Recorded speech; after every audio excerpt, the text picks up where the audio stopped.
ಇನ್ನು ಮಹಿಳಾ ಸಬಲೀಕರಣದ ಬಗ್ಗೆ ರಾಹುಲ್ ಗಾಂಧಿಯವರ ಟ್ವೀಟ್. ರಾಹುಲ್ ಗಾಂಧಿ ವಿಡಿಯೋಗೆ ಕಿರಣ್ ರಿಜಿಜು ತಿರುಗೇಟನ್ನು ಕೊಟ್ಟಿದ್ದಾರೆ. ಮಹಿಳೆಯರ ಬಗ್ಗೆ ರಾಹುಲ್ ಅವರ ಹೃದಯ ಪರಿವರ್ತನೆಯಾಗಿದೆ, ಈಗ ಮಹಿಳಾ ಮೀಸಲಾತಿ ಮಸೂದೆಯನ್ನು ಬೆಂಬಲಿಸಬಹುದು ಅಂದಿದ್ದಾರೆ ಅವರು. ನಾವು ತೋರಿಸ್ತಾ ಇದ್ದೀವಿ ಕಿರಣ್ ರಿಜಿಜು ಮಾಡಿದಂಥ tweet. Visible changes of heart in Shri Rahul Gandhiji about the women.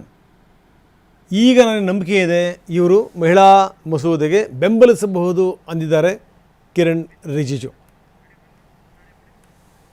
ಇದು ಕಾಂಗ್ರೆಸ್ ಪಕ್ಷದಿಂದ ಬಂದಿರುವ ಸಕಾರಾತ್ಮಕ ಸಂದೇಶದಂತೆ ತೋರುತ್ತಿದೆ. ಮಹಿಳೆಯರ ಬಗ್ಗೆ ರಾಹುಲ್ ಗಾಂಧಿ ಅವರ ಮನಪರಿವರ್ತನೆ ಸ್ಪಷ್ಟವಾಗಿ ಗೋಚರಿಸುತ್ತಿದೆ. ಈಗ ಕಾಂಗ್ರೆಸ್ ಪಕ್ಷವು ಮಹಿಳಾ ಮೀಸಲಾತಿ ಮಸೂದೆಯನ್ನು ಬೇಷರತ್ತಾಗಿ ಬೆಂಬಲಿಸುತ್ತದೆ ಎಂದು ನಾನು ಭಾವಿಸುತ್ತೇನೆ. ಇದು ಕಾಂಗ್ರೆಸ್ ಪಕ್ಷದಿಂದ ಬಂದಿರುವ ಸಕಾರಾತ್ಮಕ ಸಂದೇಶದಂತೆ ತೋರುತ್ತಿದೆ.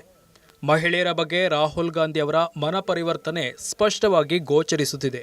ಈಗ ಕಾಂಗ್ರೆಸ್ ಪಕ್ಷವು ಮಹಿಳಾ ಮೀಸಲಾತಿ ಮಸೂದೆಯನ್ನು ಬೇಷರತ್ತಾಗಿ ಬೆಂಬಲಿಸುತ್ತದೆ ಎಂದು ನಾನು ಭಾವಿಸುತ್ತೇನೆ.